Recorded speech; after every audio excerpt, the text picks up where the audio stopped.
자, 1월 19일 금요일자 매일 성경입니다. 신명기 8장 11절로 20절 말씀.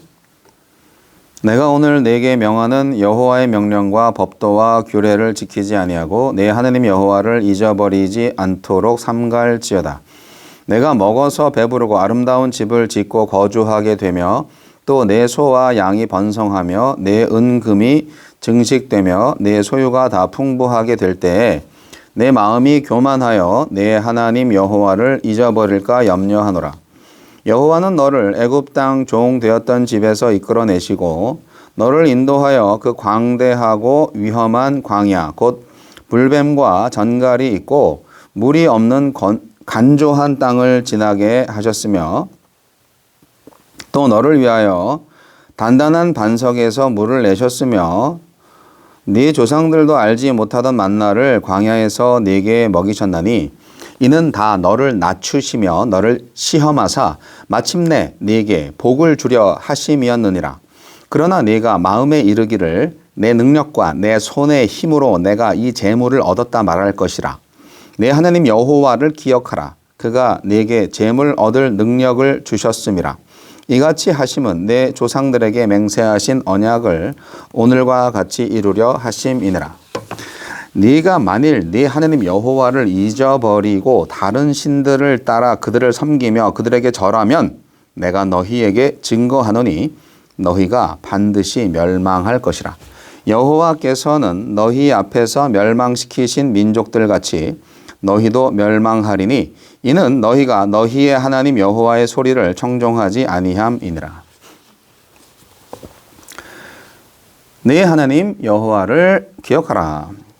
모세는 가나안의 풍요로움이 하나님의 은혜를 잊게 하는 위험 요소임을 내다보면서 이스라엘 백성에게 하나님을 잊지 말라고 경고합니다. 자, 나에게 주시는 교훈은 무엇입니까? 여호와의 명령과 법도와 규례를 지키지 않는 것과 하나님을 잊어버리는 것이 나란히 놓인 것에서 알 수 있듯이 하나님을 잊어버린다는 말은 결국 하나님의 말씀에 순종하지 않는 것을 의미합니다. 하나님 기억과 말씀 순종이 별개일 수 없습니다. 하나님을 기억한다면 말씀대로 살지 않을 수 없고 말씀을 떠나 산다면 하나님을 잊어버린 것입니다. 자, 하나님에 대한 기억이 내 삶을 형성하고 있습니까? 이스라엘 백성이 가나안 땅에 들어가서 누릴 번영은 그들 스스로 이루어낸 성과가 아닙니다. 하나님이 그들에게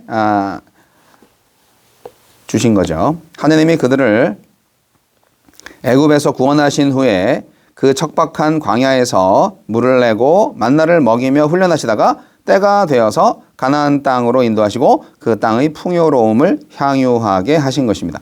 그런데 마음이 교만하게 되면 하나님을 배제하고 자기 힘으로 모든 것을 얻었다고 생각하게 될 것입니다. 그러면 하나님의 뜻과 상관없이 재물을 자기 욕심을 위한 도구로만 생각하게 되고 더 나아가 재물을 숭배하는 데까지 이르며 결국 하나님이 정하신 삶의 규칙에서 완전히 벗어나고 말 것입니다. 이렇게 되지 않으려면 내게 있는 모든 것이 하나님에게서 왔으며 하나님이 모든 것의 주인이심을 인정해야 합니다. 내게 있는 것의 소유권이 하나님께 있음을 인정합니까? 청지기로서 하나님이 기뻐하시는 방법으로 사용합니까? 그렇게 하는 것이 하나님을 기억하는 것입니다. 모세는 이스라엘이 하나님을 잊고 다른 신들을 섬기면서 하나님의 말씀에 순종하지 않으면 하나님이 멸망시키신 다른 민족들처럼 멸망할 것이라고 경고했습니다. 하나님을 잊으면 하나님이 심판하신 족속들과 다를 바가 없기 때문입니다. 하나님의 말씀에서 떠나 우상을 섬기고 탐욕을 쫓으며 억압과 수탈과 폭력이 횡행하는 나라가 된다면 하나님은 이스라엘을 가나안 땅에 남겨두실 이유가 없습니다. 우리는 돈과 힘의 논리로 작동하는 세상과 다른 사회를 이루어야 합니다. 그러기 위해선 모든 선택과 실천의 순간에 하나님을 기억해야 합니다. 자, 밀린 숙제를 하느라고 이러고 있네요. 네. 똑같은 말씀이죠. 하나님을 기억하라고. 그러니까 하나님을 기억하라고 하는 것은 말씀을 순종하라고 하는 것과 같은 말이죠. 네. 율법 준수와 하나님을 기억하라. 두 가지. 같은 말인데 가나안에 들어가면 이제 그 광야 생활이 끝나고 이제 정착을 하게 되면 이제 등 따숩고 배부른 시절이 오잖아요. 그럴 때 하나님을 잊어버릴까봐 하나님께서 모세를 통해서 지금 강조하고 계신 거죠. 잔소리죠. 하지만 중요한 말이죠. 이 잔소리를 반복하고 계신 겁니다. 반드시 꼭 하나님의 명령과 법도를 지켜야 한다는 것이죠. 가나안 땅 자체가 축복이 아니에요. 가나안의 그 풍요로운 생활이 그들이 이스라엘 백성들이 잘해서 얻은 게 아니라 순전히 하나님의 은혜였잖아요. 그렇기 때문에 말씀 순종이야말로 축복의 길이라는 것을 이스라엘 백성들이 알아야만 합니다. 그 가나안의 삶이 그 행복이 그 번영이 자연 발생적인 것이 절대 아니라는 것. 하나님의 선물이라는 것을 잊어서는 안 되는 거죠. 감사 없는 풍요는 신앙의 덫이 되고요. 감사 없는 번영은 독이고요. 감사 없는 형통은 해가 됩니다. 우리가 모든 것은 하나님의 은혜다. 모든 것은 하나님의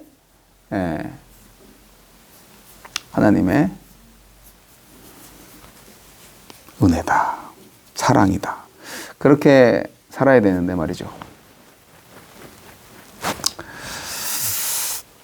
사실 광야보다도 더 위험한 곳이 가나안이에요.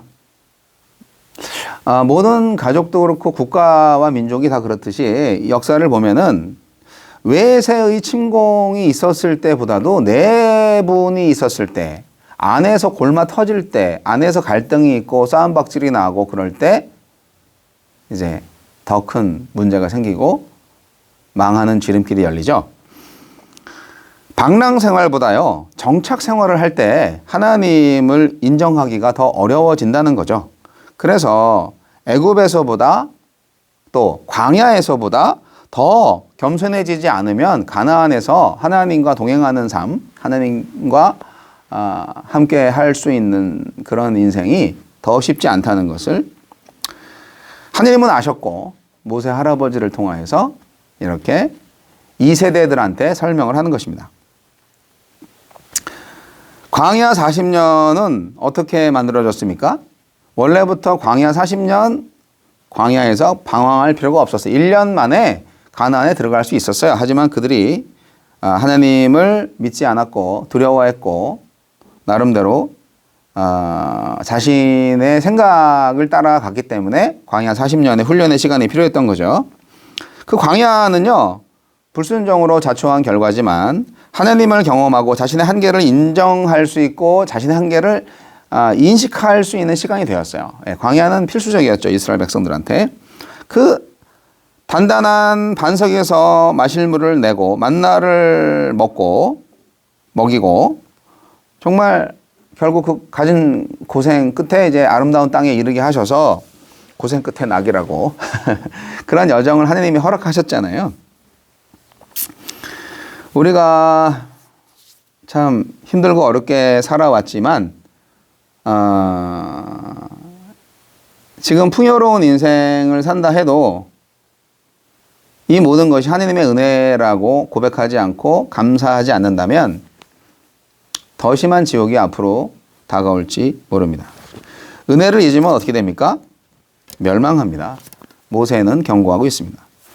하나님을 저버리고 그분의 음성을 청종하지 않으면 땅과 탐욕의 노예가 되어서 그 땅에 합당하지 않게 되고 결국 외세의 침공을 받아서 쫓겨납니다. 하나님의 말씀은 들어도 되고 안 들어도 되는 선택이 아니라 반드시 들어야만 하는 말씀이고요. 안 들으면 죽습니다. 들으면 축복, 안 들으면 저주, 멸망. 중간지대는 없어요. 흑백 논리로 얘기하는 게 절대로 아닙니다. 의냐 불의냐 이거죠. 예, 죄냐 무죄냐 중간은 없잖아요. 바로 그겁니다. 하나님의 말씀을 지키고 사는 것은 결국 나를 지키고 은혜를 지키고 신앙을 지키는 유일한 길입니다. 제발 하나님의 말씀에 무조건 순종하시기 바랍니다. 하나님을 기억하세요.